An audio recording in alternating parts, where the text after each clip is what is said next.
5. december 2024 je významný tým, že máme deň otvorených dverí. Čakáme teda návštevníkov a budúcich záujemcov o našu školu. Na našej škole môžeme študovať 4 technické alebo 4 študijné odbory.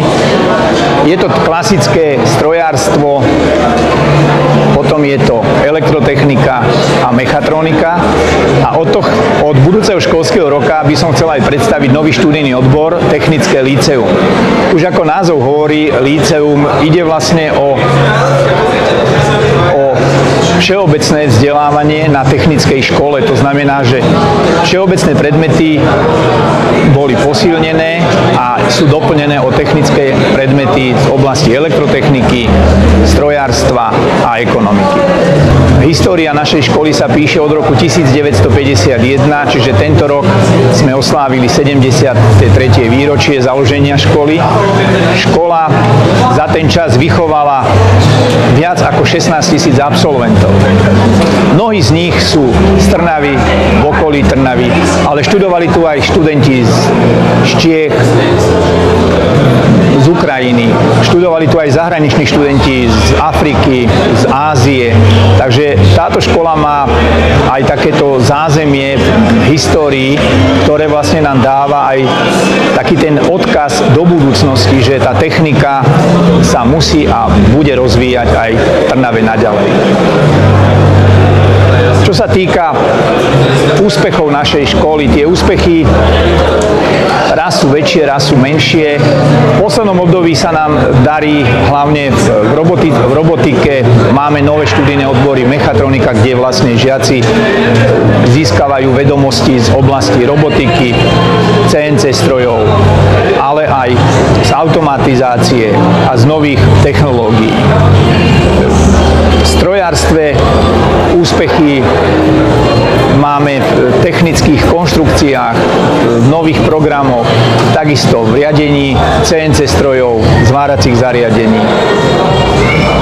Do budúcna by som zaželal škole veľa dobrých a úspešných žiakov a absolventov, aby táto škola ešte dlho bola v sieti škôl a patrili sme medzi tie lepšie školy v rámci Slovenskej republiky. Tak ja by som tiež chcel ísť na mechatroniku, lebo vyzerá to zaujímavé, čo robia na tomto odbore a vyzerá, že by ma to bavilo, tak by som sa chcel ísť. No ja by som tiež chcel ísť na mechatroniku a mám tu kamarátov, ktorí už sú na tejto škole a podľa toho, čo mi rozprávali, tak je to celkom zaujímavé a aj to, čo tu robia, aj viaceré tie odbory, nielen mechatronika, tak by ma to asi celkom bavilo. Mne sa páči. Programovanie tohto robota sa učí v 3. ročníku. Trvá to približne 20-30 minút, kým sa naprogramuje. A funguje tak, že tam máme prísavku, ktorá prísaje kocku a preniesie ju na určité miesto.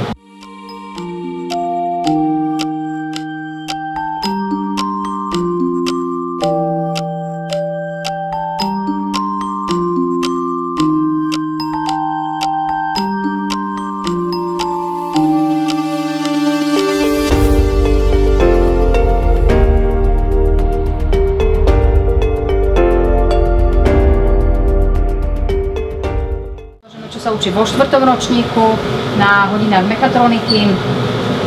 Učí sa vlastne PLCčka. My používame od firmy Schneider a Siemens a takisto vlastne používame alebo pracujeme s programami jazykmi programovacími, a to je Grafset a Ledger. Tuto vám vlastne ukážeme program v Grafsete, ktorý pracuje respektíve zostavený tak, aby zariadenie plničky nám pracovalo, takže sa plnia flaštičky a toto zariadenie vlastne môže byť súčasťou nejakej linky v priemysle. Takže páči sa. No, ako pani profesorka povedala, tak tuto žiaci naprogramovali určitý program, ktorý vie rozpohybovať zariadenie, doplňovačky. A je to spravené teda v Grafsete.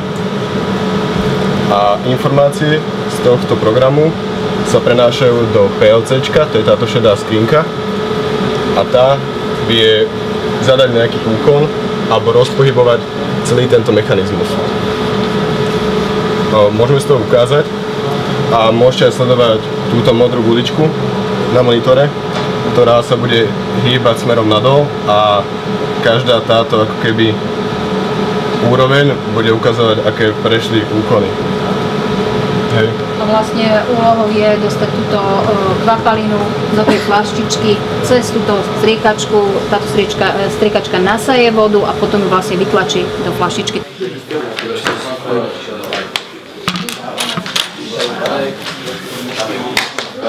Pášaka, dobrý.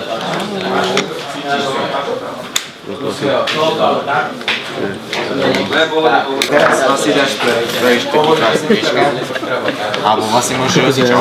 Ja mám dopustené ruky. A tu asi položíš toto, keď už budeš mať, a už sa ti začne točiť. Rozdeliš si, a si poležne kuskem, ale ne jak vetinku, ale rovno. No.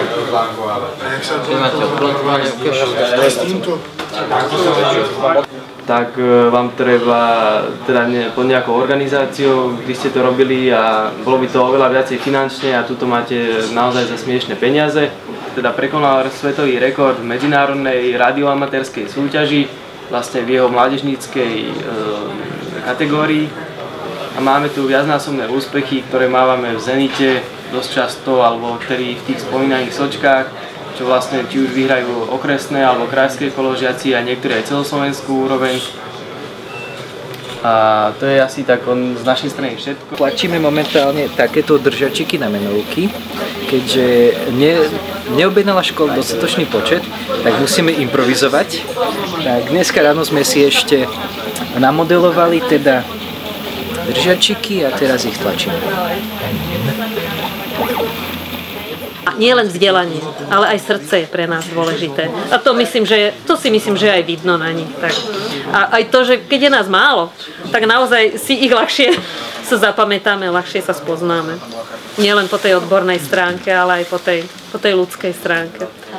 Samozrejme v maturite slovenčiny, angličtinu, majú fyziku, mechaniku, elektriku, všetko sú teoretické predmety, niekedy sú možno únavné, niekedy ich to možno aj nebaví, ale tá teória je dôležitá veľmi.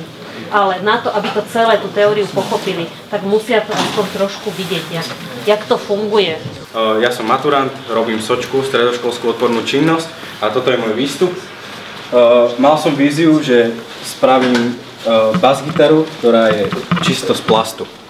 Toto je model, ktorý sa momentálne tlačí na Technickej univerzite v Košiciach a vlastne je to náhrada mojej praktickej maturity. No a vlastne toto som bol schopný zrealizovať hlavne vďaka tejto škole, lebo nikde inde mi neposkytovali túto možnosť. Tým, že máme vlastne v Peugeote máme 3D tlačiarne a všetko som si navrhol v tomto programe po konzultácii s učiteľmi, takže majú to aj mechatronici, aj elektrotechnici, aj strojári, aj technické líceum. Sú to hrubé základy nejakého kreslenia, na papier sa kreslí iba v prvom ročníku, takže vlastne potom už prechádzate do programu priamo, v ktorom sa kreslí takisto v podnikoch, toto sa bežne využívajú, bežne tento program využívajú projektanti. Tiež to áno, a základe toho vlastne.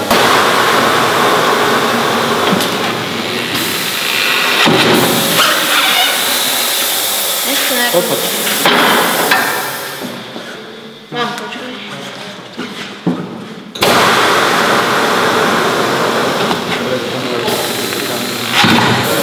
Ako môžete vidieť, tieto dielne máme rozčlenené na viacero úsekov. Napríklad tu nás sa nachádza zvarovňa. Čo sa týka zvárania, zvárame základnými metódami a najčastejšie používanými. Čiže zvárame CO-čkou, máme tu 4 boxy na CO-čku. Potom zvárame aj obaľovanou elektródou a takisto v 4. ročníku máme zváranie plameňom. Naša škola taktiež ponúka si urobiť túto obhajobu nejakého vlastného projektu s názvom Stredoškolská odborná činnosť. Jedná sa o projekt, kedy si vlastne žiak môže vymyslieť nejakú svoju prácu, že čo by on chcel zrealizovať a spraviť a vyrobiť a odprezentovať teda pred komisiou. A ak úspešne odprezentuje túto prácu pred komisiou, tak sa môže dostať aj ďalej, napríklad na slovenské kolo alebo až na medzinárodné kolo, ale hlavne ide o to, že táto práca nahrádza odbornú maturitu. Nemusí robiť vlastne odbornú maturitnú skúšku tuto, ale môže to obhájiť túto svoju prácu. Je to skôr zamerané na mechatroniku a na elektrotechniku a bol tu vlastne študent, ktorý si povedal, že on by vyrobil teda fúrik, ktorý bude poháňaný elektrickou energiou a elektrická energia sa bude dobíjať do batériek za pomoci nejakého solárneho kolektora. Takže vlastne na záhrade doma nabíjal batérie za pomoci solárneho panelu a potom vlastne batérie pripojil na tento fúrik a fúrik vlastne chodil na elektrický pohon.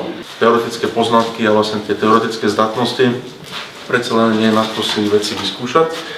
A v podstate okrem procesu obrábania sa tu samozrejme naučíte aj geometriu vlastne obrábacích v podstate nástrojov. V prípade sústruženia sú tu samozrejme sústružnícke nože. Naučíte sa vlastne na akom princípe boli vlastne nože vytvorené, ako sa upínajú, ako je ich potrebné nastaviť a taktiež aj vlastne frézy. V podstate naša škola úzko spolupracuje vlastne s vysokou školou, vlastne materiálovo-technologickou fakultou tu na Trnave. Takže vlastne po absolvovaní tejto odbornej praxe vlastne študenti majú možnosť nahliadnúť do vlastne vývojových laboratórií, kde vlastne môžu vidieť jednotlivé progresívne metódy výroby.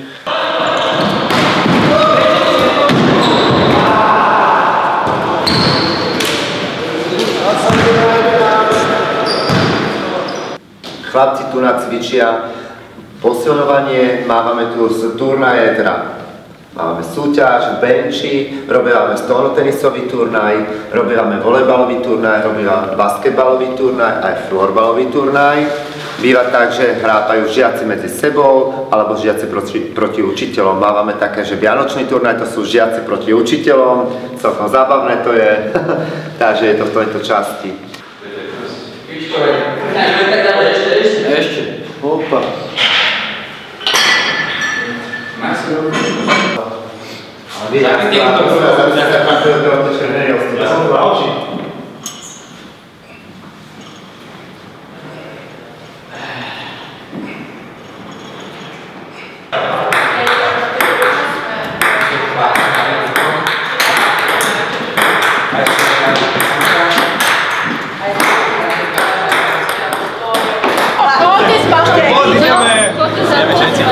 No dobre, ale počkať, ale oplatka nám horí. Tak môžeme, no. Neposunajte sa ešte. Trošku by sa veci ja som tu.